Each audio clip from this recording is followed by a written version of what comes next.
coronavirus, on en parle encore, on en parlera toujours. Tout simplement éviter de pouvoir pratiquer, éviter de pouvoir poser des actes qui pourraient nous nuire. Il faut tout simplement respecter les mesures prises par le gouvernement. Et aujourd'hui, Angela, vous nous proposez donc de nous parler du diabète et du coronavirus. Il y a bien un lien. Bonjour Angela. Bonjour Ricardo, vous Comment allez bien? ça va et vous? La grande forme?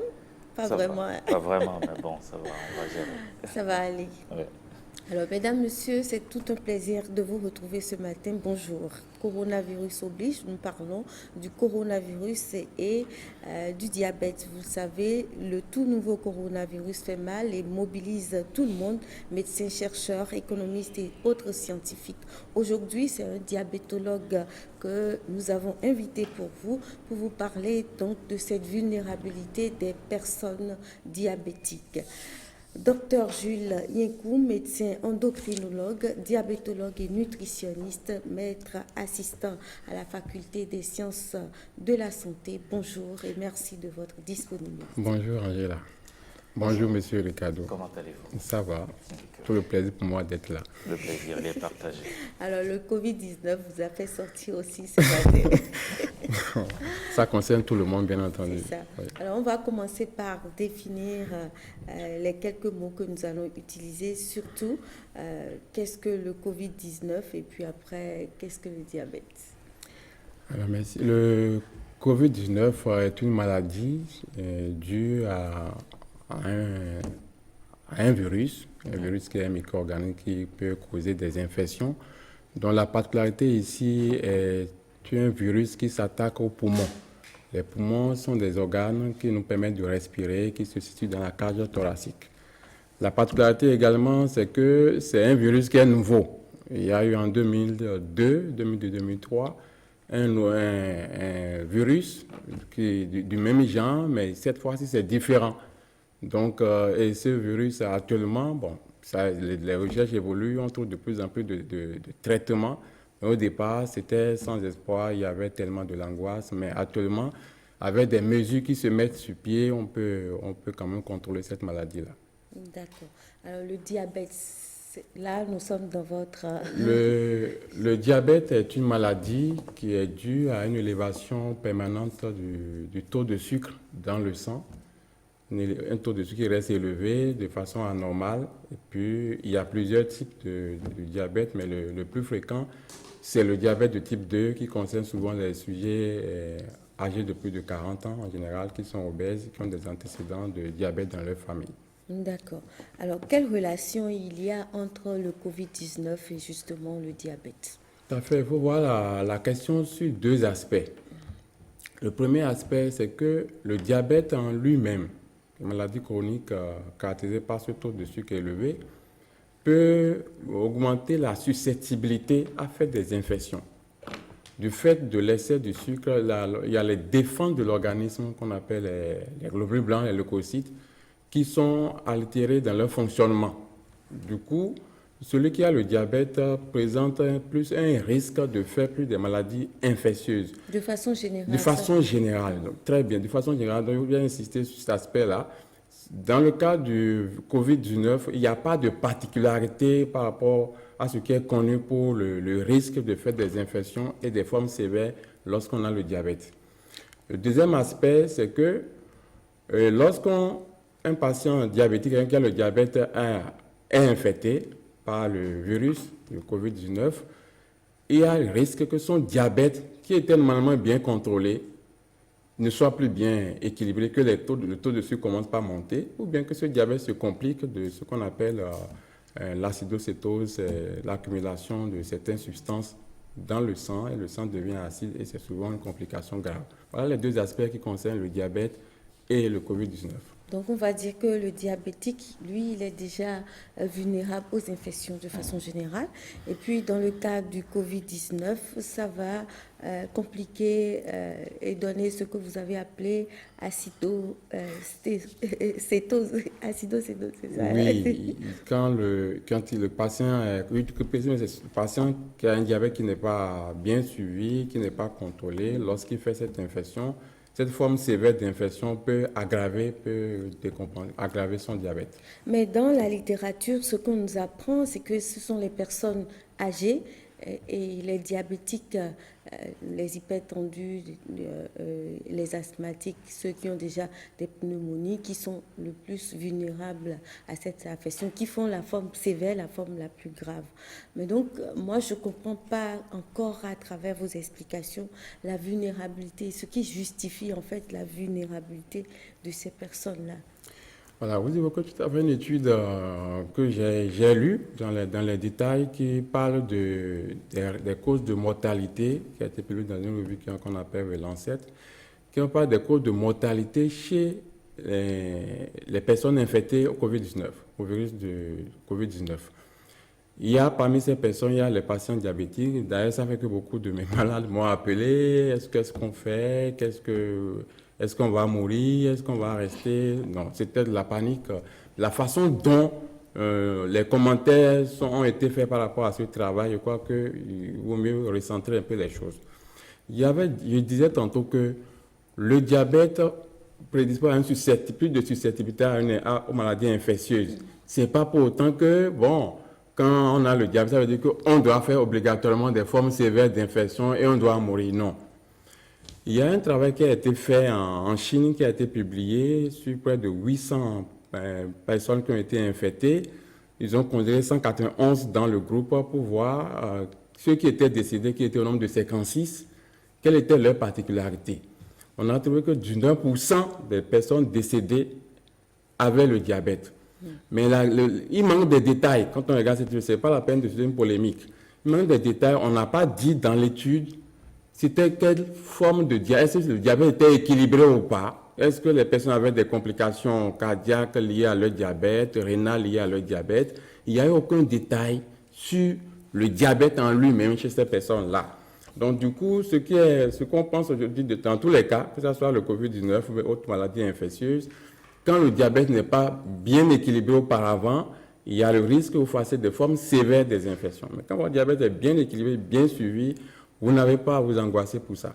Alors moi, je me dis qu'un diabétique, lui, il est déjà exposé aussi à l'hypertension artérielle souvent, quand ça se complique. Et donc, si son cœur ne tient pas et que ce virus qui tue par étouffement arrive encore, je me dis, enfin, moi, c'est vous le professionnel. Oui, c'est ça que je d'expliquer tout à l'heure.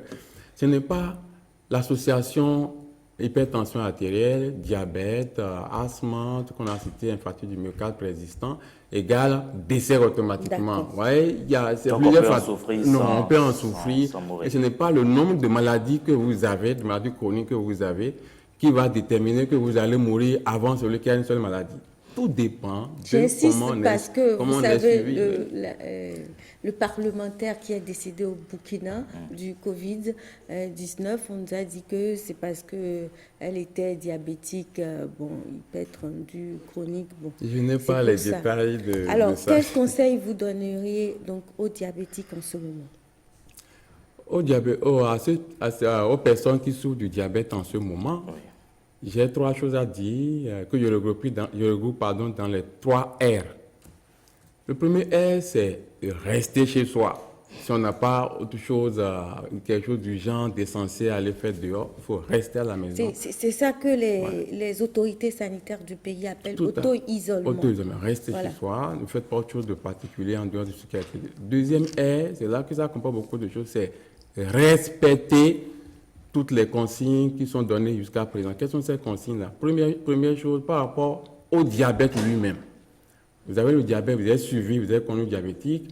Il y a, par rapport à l'alimentation, respecter l'alimentation équilibrée et variée, telle que votre médecin traitant vous l'a conseillé. Ce n'est pas le moment de chercher des régimes particuliers, telle feuille, telle plante a fait sa preuve, ça a protégé contre... D'ailleurs, le gouvernement a sorti un communiqué pour voilà, interdire tous les régimes miracles, les traitements miracles, ce n'est pas le moment. Respecter ce qui a été dit jusque-là par rapport à l'alimentation. Ensuite, par rapport au traitement, les médicaments. Respecter également le traitement prescrit. Si vous êtes sous insuline, respectez les doses qui sont prescrites. Il peut y avoir des moments où il faut augmenter des doses selon les consignes que votre médecin vous a données. Quand la glycémie est élevée, quand la glycémie diminue, il faut diminuer. Donc, il y a une éducation dans ce sens-là pour ces malades qui sont sous insuline. Si vous prenez des comprimés, continuez pas à prendre vos médicaments, les comprimés pour le diabète. Parce que le but, c'est d'avoir les glycémies bien dans les normes, bien contrôlées, c'est-à-dire comprises en 0,80 g par litre et 1,30 g par litre à jeun, pour dire que son diabète a un contrôle satisfaisant.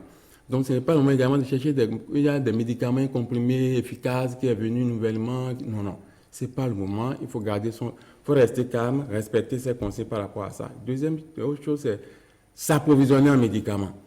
Ce n'est pas également le moment où il faut faire en rupture de médicaments. On entend souvent, mon médicament finit il y a une semaine, tout ça. Non. Il faut s'approvisionner 2 à 3 semaines, pourquoi pas même 2 ou 3 mois de stock à la maison, parce qu'on ne sait pas à quel moment ça va finir. Tout le monde se bat pour que ça finisse très vite, mais il ne faut pas être en rupture de médicaments.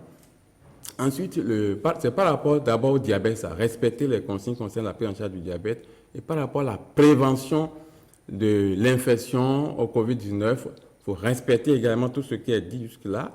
Première chose, c'est, comme on le dit, rester chez soi si on n'a pas autre chose à faire. Deuxième chose, c'est laver fréquemment ses mains. À l'eau et au savon. À l'eau et au savon. Et si on n'a pas l'eau et le savon, on peut utiliser des solutions hydroalcooliques. Et là également, il faut faire très attention parce qu'actuellement, il y en a tellement sur le marché, des couleurs, toutes les couleurs, tous les parfums. Rien ne garantit l'efficacité de ces choses-là. Il faut juste laver les mains au savon et à l'eau. Et si on peut s'approvisionner à la pharmacie en solution hydroalcoolique, il faut le faire. Mais il faut s'assurer que ce qu'on achète contienne au moins 110 de l'alcool à 70 degrés au moins. Ça, c'est ce qui est recommandé. Et en dehors de ça, évitez de porter la main sur le visage, la bouche, le nez, autant que tu fais. Dans la journée, si vous allez quelque part où toucher un objet, parce que le virus pèse sur les surfaces, ça peut persister pendant des heures. Il faut laver les mains, éviter. Vous allez aux toilettes, les interrupteurs à la maison, ce que tout le monde touche, il faut de temps en temps les essuyer, les désinfecter. Ensuite, il y a des mesures pour protéger les autres. Il y a par exemple le port de masque. Là également, ce n'est pas généralisé. C'est quand on est malade. Tout le monde porte les masques maintenant. Tout le monde, non. Le masque, ce n'est pas systématique pour tout le monde. C'est quand on est malade qu'il faut porter des masques, protéger les autres. Maintenant, aujourd'hui aussi, les masques, point d'interrogation également. Voilà, les masques fabriqués en tissu, en paille. Ça ne sert à rien finalement. C'est contre la poussière, c'est contre le virus. C'est même plus dangereux de porter ces masques qui donnent l'illusion que vous protégez quelqu'un, plutôt que de rien porter. Donc, il vaut mieux respecter les consignes qui ont été données. Il y en a qui portent des gants aussi, vous les verrez tout à fait masqués avec des gants. Le port de gants pour circuler, non. Tout ça, ne cédez pas à la panique. Jusqu'à présent, les autorités, personne n'a dit de généraliser le port de gants et le port de masques pour les agents de santé, ceux qui prennent en charge les patients qui sont au devant de la scène. En dehors de ça, quand vous toussez, ne toussez pas directement sur quelqu'un. Toussez dans un mouchoir jetable. À défaut, au niveau du creux du coude, il faut tousser dedans ou éternuer. Et en dehors de ça, il faut jeter tout ce qu'on a utilisé dans le cas de on a toussé ou on a éternué. Il ne faut pas garder ça sur soi. Et fréquemment également désinfecter la maison, le matériel, tout ce que l'on utilise. Voilà les mesures déjà qu'il faut utiliser par rapport au deuxième R, résister. Respecter. Le troisième R, c'est ça qu'on dit, c'est résister. Résister à quoi? À beaucoup de fake news. C'est pas aisé d'être vraiment diabétique par ces temps-ci. Il y a beaucoup d'informations, beaucoup de choses qui circulent sur WhatsApp et tout le monde est en panique. Les réseaux sociaux. Réseaux sociaux, qu'est-ce que je respecte, qu'est-ce que je ne respecte pas.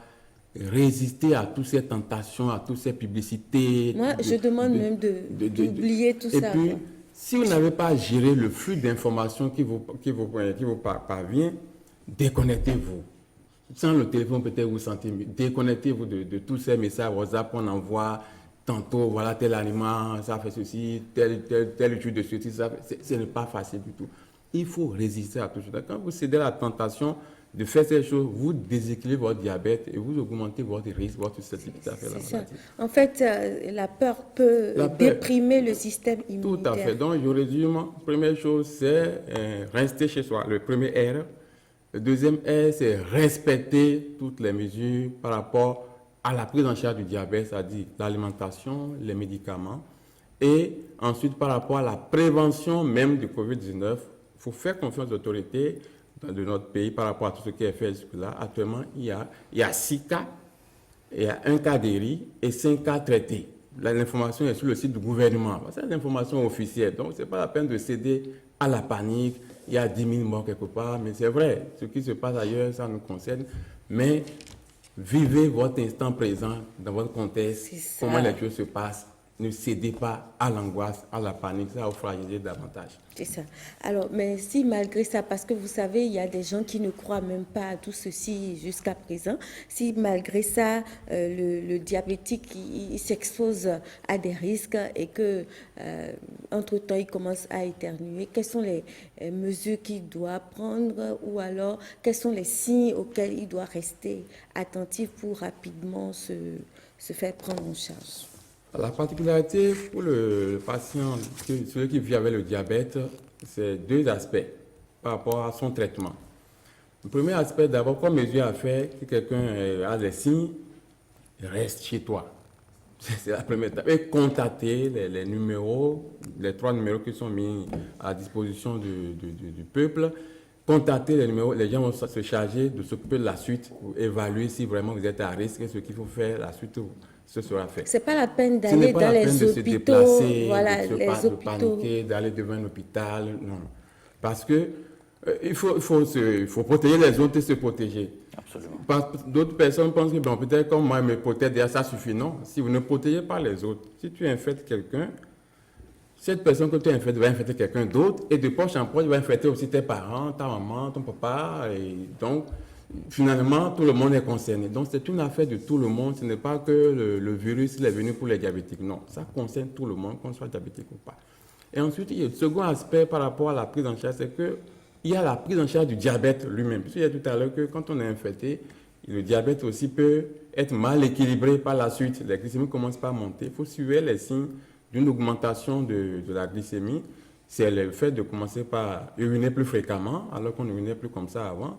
Et puis, on commence par devenir plus fatigué. Mais de toute façon, dans la maladie aussi, l'infection, il y a la fatigue. Et il faut faire les contrôles de ces glycémies. Quand on a l'appareil à la maison, il faut contrôler la glycémie. Quand c'est levé, intensifier son traitement, contacter son médecin traitant en matière de prise en charge du diabète, ou à défaut, le numéro de l'hôpital, vous êtes suivi, vous appelez pour avoir des informations, qu'est-ce que vous devez faire. Et il y a l'équipe soignante également qui prend en charge ceux qui sont infectés, s'ils sont diabétiques. Il faut réajuster le traitement du diabète pour qu'on puisse donner la chance de suivi aux patients diabétiques. Docteur Julien Kou, vous êtes médecin endocrinologue, diabétologue et nutritionniste, maître assistant à la faculté des sciences de la santé. C'était un plaisir de vous avoir sur ce plateau. Merci pour vos conseils. C'est un plaisir, si vous permettez. Je voudrais dire à tous ceux qui souffrent du diabète de ne pas paniquer, de rester vraiment serein, de être dans la paix. Tout ça va passer. Tout ce qui a un début, à une fin, ça va passer. Ce n'est pas fait pour les diabétiques. Et pour ceux qui sont croyants, qui ont le diabète, je vous invite à lire le psaume 46, versets 2 à 4. C'est vraiment profond comme parole et puis ça peut vous faire du bien et ça fait du bien à tout le monde. Je vous remercie. Donc vous êtes très pieux, c'est ça? Oui, le psaume 46, verset 2 à 4 dit « Dieu est pour nous un refuge, un appui, un secours qui ne manque jamais dans la détresse. Et c'est pourquoi nous sommes sans crainte quand la terre est bouleversée et que les montagnes chancellent au cœur des mers, que les flots de la mer mugissent, écument, se soulèvent jusqu'à faire trembler les montagnes. Nous sommes sans crainte. Dans toutes les situations, soyez sans crainte. Soyez sans crainte. Soyez sans crainte. Je répète, soyez sans crainte. C'est très important. Et respectez les consignes qui sont données. Croyez en ce qui est dit. C'est une maladie réelle. Ce n'est pas de la fabulation. Ce n'est pas un but de l'esprit. De toutes les façons, moi, j'ai pris l'habitude aussi de dire qu'on ne se coupe pas devant son ennemi. Il faut lui faire face et vraiment s'armer pour le combattre. Donc, avec la panique, on ne fait jamais rien de bon. Il faut se calmer. Il faut rester serein. Oui. Merci beaucoup. Merci, Angela. Docteur, C'était notre contribution. Hein. Oui, très belle contribution d'ailleurs, et 5 sur 7 matin qui participe réellement à cette forte mobilisation contre le coronavirus. Docteur Jules Nyeko, merci beaucoup. Merci. On nous a demandé d'être l'exemple. Oui, absolument. Le chef de l'État nous a demandé d'être l'exemple. Il faut rester et demeurer l'exemple et lutter réellement contre ce mal qui sévit. Ce n'est pas de la fabulation, comme vous l'avez dit. Il faut réellement se mobiliser contre cette pandémie et donner et constituer l'exemple. Merci beaucoup. Je vous en prie. Vous passez une excellente journée. Au plaisir de vous retrouver très bientôt, Dr Julien Cour. Merci. 5 sur 7 matin se poursuit